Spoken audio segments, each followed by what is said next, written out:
जय हिंद छात्रों, class 10th के मैथमेटिक्स के चैप्टर वाइज ऑब्जेक्टिव सीरीज में आप सभी का स्वागत है। इस वीडियो में हम देखेंगे एक्सरसाइज 3.3 का पार्ट 2, क्योंकि 3.3 में टोटल 34 क्वेश्चन थे।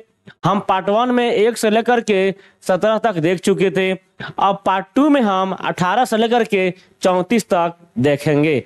आइए क्वेश्चन को देखते हैं। हमारे सामने क्वेश्चन 18 है। 18 कह रहा है समीकरण निकाय 6x माइनस 2y प्लस 9 बराबर 0 और 3x माइनस वाई प्लस 12 बराबर 0 का आलेख दो सरल रेखाएं हैं जो हैं, यानी कैसी रेखाएं होंगी। आइए इस समीकरण को देख लेते हैं। 6x माइनस 2y प्लस 9 बराबर 0 और दूसरा समीकरण है 3x माइनस वाई प्लस 12 बराबर 0। अब इसमें हम करते हैं अगर a1/a2 तो यहाँ क्या हो जाएगा 6/3। तो हमारा हो जाएगा यहाँ पर 6/3 जब रहेगा तो ये कटेगा, ये कट जाएगा 3 दूना 6, यानी हमारा 2 आ रहा है। तब करेंगे हम b1/b2 तो होगा हमारा -2/-1। तो यहाँ भी हमारा कट जाएगा, माइनस से माइनस खत्म, तो क्या बचेगा यहाँ पर 2 बचेगा। तब करते हैं c1/c2 तो 9/12। तो ये हो जाएगा आपका, इसको जब हम कट करेंगे तो हो जाएगा 3 3 का 9, 3 चौका 12, यानी 3/4। अब देख रहे हैं a1/a2 2, b1/b2 2 और c1/c2 हमारा हो रहा है 3/4। तो क्या यह बराबर है? कहेंगे नहीं सर, बराबर नहीं है। जब बराबर नहीं है तो a1/a2 बराबर b1/b2 बराबर नहीं हो c1/c2 के, तो सर क्या होता है, वैसी समानांतर होता है और उनके कोई हल नहीं होते हैं, यानी इसका ऑप्शन हमारा बी हो जाएगा। इसका ऑप्शन बी हो जाएगा। अब देखिए 19 नंबर कि के किस मान के लिए समीकरण 3x माइनस वाई बराबर -8 और 6x माइनस के वाई बराबर -16 संपाती है। इसमें संपाती की बात कहा है, तो संपाती का मतलब क्या होता है, a1/a2 बराबर है b1/b2 के बराबर है c1/c2 के। तो इसमें हम देखेंगे तो हमारा समीकरण है 3x माइनस वाई बराबर -8 और दूसरा समीकरण है 6x माइनस के वाई बराबर -16। अब इसमें आइए करते हैं a1/a2 करेंगे तो 3/6, ठीक है। b1/b2 करेंगे हम, जब क्या है बोला है, इस क्वेश्चन में संपाती बोला है ना, यानी सब होंगे बराबर। तो हमारा 6/3 बराबर होगा -1 बटा माइनस के बराबर होगा -8/-16। अब यहाँ से हम सॉल्व करते हैं। हम यहाँ से इस दोनों को ले लेते हैं, के का मान निकल जाएगा। चाहे अगर आपको इच्छा कर रहा है तो इसको ना लेकर के, अगर आपकी इच्छाएं हैं तो इसको ना लेकर के आप इस 2 को भी लेंगे तो आंसर उतना ही आएगा। चलिए उसी 2 को ले लेते हैं। तो हमारा माइनस से माइनस खत्म, माइनस से माइनस खत्म और 8 दूना 16। तो इस हिसाब से हमारा के बराबर हो जाएगा 2, यानी आंसर हमारा हो जाएगा यहाँ पर। ये 20 नंबर युग्म समीकरण 2x प्लस 4y बराबर 3 तथा 12y प्लस 6x बराबर 6 तो का हल है, यानी इसका क्या हल होगा। आइए हल करते हैं इसको। हम क्या हल होगा लिखते हैं 2x प्लस 4y बराबर 3 और इधर है 12y प्लस 6x बराबर 6। अब यहाँ पर आइए हम सॉल्व करते हैं। तो क्या सॉल्व करने के लिए यह समीकरण सही है? नहीं है। अगर आपको थोड़ा सा भी ध्यान होगा तो हम पहले x लिखते हैं बाद में y लिखते हैं, क्योंकि हमारा मानक रूप होता है इस तरीके से ax plus by plus c बराबर 0, यानी पहले x रहेगा बाद में y फिर कांस्टेंट, वहां पे हमारा कांस्टेंट रहेगा।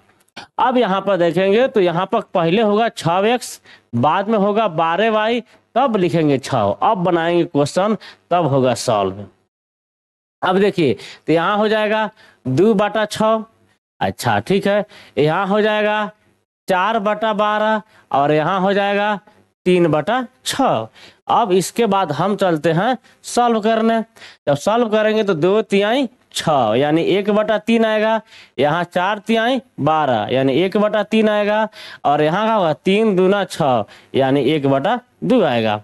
अब हमको बताइए हाई दोनों तो बराबर है, क्या हाई बराबर है? तो कहिएगा सर बराबर नहीं है, तो यानी A1/A2 बराबर है B1/B2 के और बराबर नहीं है C1/C2 के, तो इस कंडीशन में क्या होता है? कोई हल नहीं होता है। आइए 21 नंबर। 21 नंबर कह रहा है के किस मान के लिए समीकरण इसका x+2y = 3 और 3x + ky = 9 संपाती हूँ। संपाती होने के लिए क्या होता है? A1/A2 बराबर है B1/B2 के, फिर बराबर है C1/C2 के। इस हिसाब से हम सॉल्व करेंगे। x+2y = 3 और 3x + ky = 9। इसके बाद हम सॉल्व करेंगे, हमारा संपाती बोला है सब बराबर है, तो 1/3 होगा, बराबर यहाँ पर 2/k होगा और बराबर हमारा यहाँ पर 3/9 होगा। इस तरीके से हम जो इच्छा करें यह 2 ले लेते हैं, चाहे अगर आपको इच्छा कर रहा है तो इस 2 को लेके सॉल्व कर सकते हैं, आपको जो मन करे वो 2 ले लें। हम ले लेते हैं इस तरीके 1/3 बराबर 2/k, तो हमारा k बराबर हो जाएगा 3×2 6 यानी k का मान हमारा आ जाएगा आंसर में 6, यानी 21 का हो जाएगा D। इसको भी लेंगे तो उतना ही आंसर आएगा। चलिए अब आते हैं हम लोग 22 नंबर क्वेश्चन में। 22 नंबर कह रहा है यदि A1/A2 बराबर B1/B2 बराबर है C1/C2 के, तो इसका हल होगा। जब तीनों बराबर रहता है तो होता है संपाती, और संपाती होने के बाद क्या होता है? अनगिनत हल यानी अनेक हल। 23 नंबर के किस मान के लिए समीकरण kx + 2y = 5 तथा 3x + y = 1 का एक अद्वितीय हल है। अद्वितीय हल कब होता है? जब A1/A2 बराबर नहीं होता है B1/B2 के, यानी हमारा समीकरण है kx + 2y = 5, 3k नहीं है, 3x + y = 1। अब इसको सॉल्व करेंगे। हम सॉल्व कैसे करेंगे? यहाँ पर हो जाएगा k/3 बराबर नहीं होना चाहिए 2/1 के। जब बराबर नहीं होगा तो सॉल्व करेंगे तो हमारा हो जाएगा k बराबर नहीं होना चाहिए 3×2 6 के। 3 नीचे है, यहाँ ऊपर है, तिरछा तिरछी गुना होगा, k से गुना होगा 1 में तो k, और 3 से गुना होगा 2 में तो 6, बराबर नहीं, यानी k का मान बराबर नहीं होना चाहिए 6 के, यानी ऑप्शन बी हो जाएगा। 24 नंबर 2 रैखिक समीकरणों के लेखाचित्र यदि समानांतर हैं तो उनके हलों की संख्या है। जब रेखाएं समानांतर होती है तो कहीं कटान नहीं होता है, और जब कहीं कटान नहीं होगा यानी उसका कोई हल नहीं होगा, यानी उसके हल कितने होंगे? 0 होंगे। 25 y - 4 = 0 का आलेख कैसी सरल रेखा होगी? आइए सोचते हैं। y - 4 = 0 तो y बराबर हो जाएगा 4। जब इसका हम ग्राफ खींचेंगे तो इस टाइप का होगा।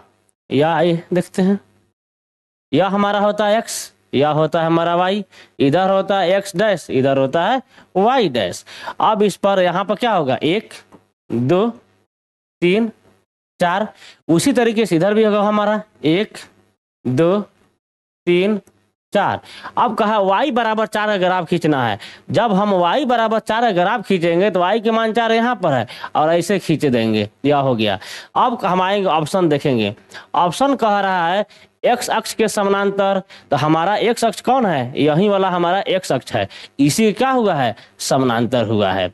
y अक्ष के समानांतर, तो y यह है, इसके समानांतर कहाँ है? मूल बिंदु से जाती है, मूल बिंदु से भी नहीं जा रहा है, और इनमें से कोई नहीं, यानी हमारा ऑप्शन ए होगा। आइए 26 नंबर युगपत रैखिक समीकरणों के निकाय a1x + b1y + c1 = c1 और a2x + b2y = c2 के अनगिनत हल होते हैं यदि। यानी अनगिनत हल कब होगा, जब तीनों बराबर होंगे तब हमारा होता है अनगिनत हल। यानी a1/a2 बराबर b1/b2 बराबर होता है c1/c2 के, तो अनगिनत हल होते हैं। इसमें होता है a1/a2 बराबर b1/b2, अब बराबर नहीं होता है c1/c2 के, इसका कोई हल नहीं निकलता है।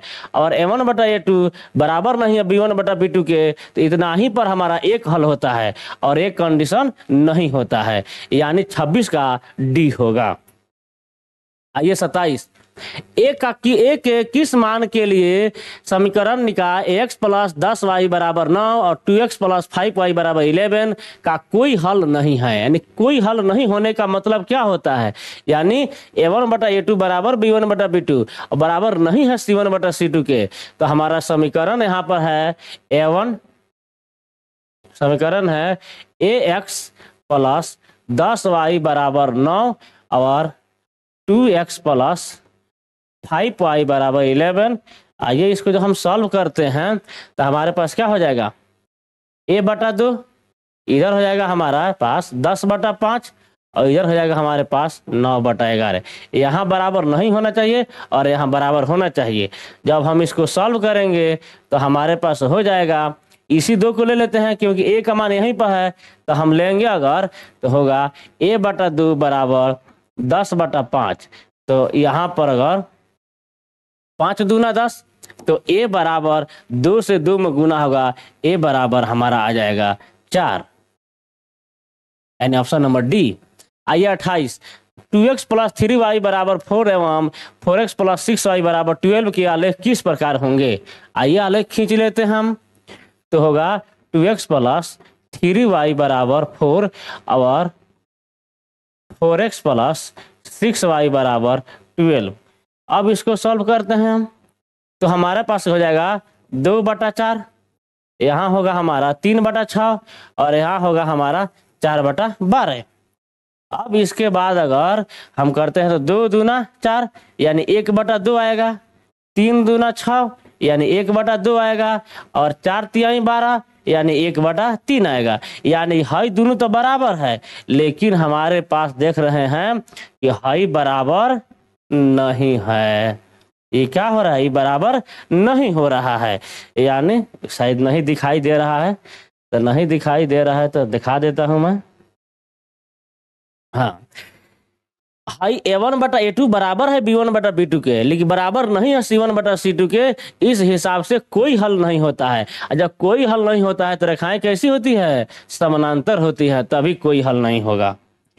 आइए 29 नंबर, समीकरण निकाय 2x माइनस 3y प्लस 1 बराबर 0 तथा 3x प्लस y प्लस 2 बराबर 0 के कितने हल हैं। कितने हल हैं, 2x माइनस 3y प्लस 1 बराबर 0 और 3x प्लस y प्लस 2 बराबर 0।